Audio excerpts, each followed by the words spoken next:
Hello guys, welcome to my YouTube channel and today we are going to starting the chapter of electrostatic chapter number 8 HSC Maharashtra board का। तो आज हम चालू करेंगे। हमारा सबसे पहले अगर बात करूँ कंसेप्ट की, अगर इलेक्ट्रोस्टैटिक पढ़ना है तो उसके पहले उसके कंसेप्ट को जानना पड़ेगा ना।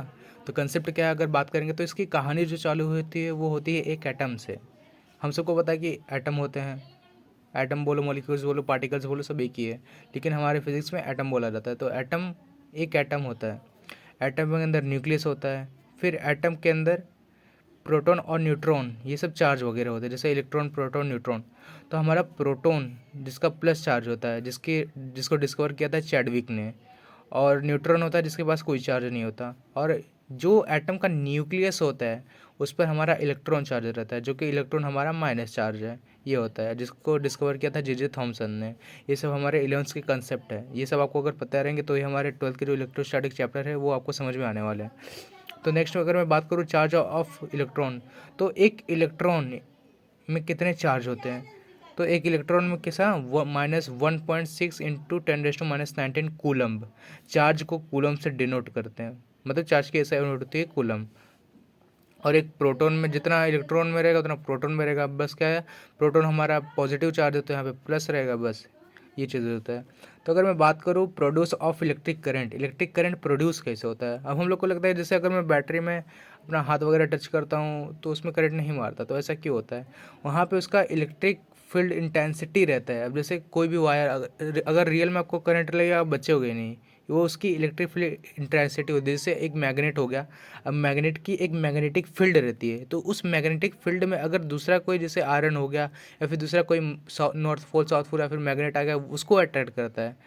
जैसे उसकी मतलब मैग्नेटिक फील्ड होती है ना, वैसे ही इसकी भी, यानी एक इलेक्ट्रिक करंट की भी इलेक्ट्रिक फील्ड इंटेंसिटी, यानी इलेक्ट्रिक फील्ड इंटेंसिटी एक फील्ड है, उसके फील्ड में जो आता है तो उसको हम लोग को करंट लगता है, वो चीज़ होती है। तो यहाँ पे अगर मैं बात करूँ तो यहाँ पे जैसे हमारा एक जनरेटर हो गया, यहाँ पे हम लेट्स एग्जांपल जनरेटर हो गया, तो फिर यहाँ पे हमने बैटरी लगाया। तो ये बैटरी क्या करता है? बैटरी जो रहता है ना, इलेक्ट्रॉन को मतलब पुश करता है फ्लो करने के लिए। तो जब फ्लो ऑफ इलेक्ट्रॉन होंगे और जब इलेक्ट्रॉन का फ्लो होगा तो वहाँ पे प्रोड्यूस चार्ज, यानी चार्ज को वो प्रोड्यूस करेगा।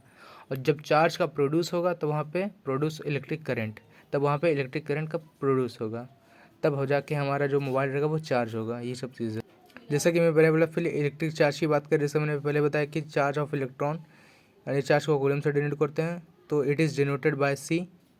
इलेक्ट्रिक चार्ज को सी से डिनोट करते हैं।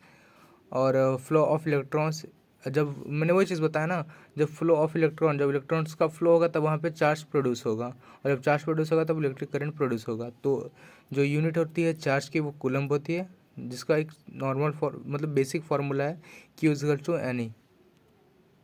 तो basically Q equals to N E, ये जो हमारा फॉर्मूला था, इसका बेसिकली मीन क्या होता है? जहाँ पर हमारा जो Q रहेगा वो टोटल इलेक्ट्रिक चार्ज रहेगा, और N क्या रहेगा? नंबर ऑफ इलेक्ट्रॉन रहेगा, और E क्या रहेगा? कितने इलेक्ट्रॉन्स, ये सब। फिर अगर बात करें इलेक्ट्रिक चार्जेस की, तो इलेक्ट्रिक चार्जेस में दो केस आते हैं, पहला केस 1 और दूसरा केस 2। तो केस 1 में क्या होता है? यहाँ पे जो इलेक्ट्रिक चार्ज रहेंगे वो रेस्ट पे रहेंगे, मतलब चार्ज जो है वो रेस्ट पे रहेगा, तभी तो हमारा इलेक्ट्रोस्टैटिक होता है ना। फिर वही केस 2 में क्या होता है? जब इलेक्ट्रिक चार्ज मूविंग यानी मोशन में रहेंगे, तो वहाँ पे हमारा एक दूसरा चैप्टर बनता है जिसे कहते हैं हम करंट इलेक्ट्रिसिटी, जो हमारा 10th 11th इसमें था। और ये भी था electric current through a conductor, ऐसे कुछ करके एक चैप्टर था, जो कि दूसरे केस 2, यानी यहाँ पे जो चार्ज रहेंगे वो मोशन में रहेंगे, और यहाँ पे जो चार्ज रहेंगे वो रेस्ट पे रहेंगे, तो उसे हम कहते हैं इलेक्ट्रोस्टैटिक। तो बेसिकली वही चीज़ है यहाँ पे। इलेक्ट्रोस्टैटिक का मीन्स क्या? इलेक्ट्रो को अगर स्टैटिक करो और स्टैटिक करो तो इलेक्ट्रिक चार्ज और रेस्ट। और डेफिनेशंस आप 12th स्टैंडर्ड में आ गए तो आपको डेफिनेशंस बनाने आना चाहिए, ऐसा रट्टा मार के जाओगे तो कुछ नहीं होने वाला।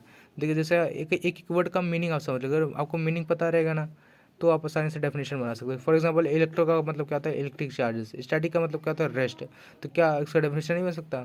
मतलब जो charge, the flow of electric charge at rest position is called electrostatic. ये सब सिंपल सी बात है। फिर नेक्स्ट अगर मैं बात करूँ, ये हमारे इलेक्ट्रोस्टैटिक में फोर्स का भी कंसेप्ट आता है। तो सबसे पहले फोर्स को जानना पड़ेगा, फोर्स क्या होता है। फोर्स के पहले एनर्जी की बात करें तो एनर्जी क्या होता है? Capacity to do work.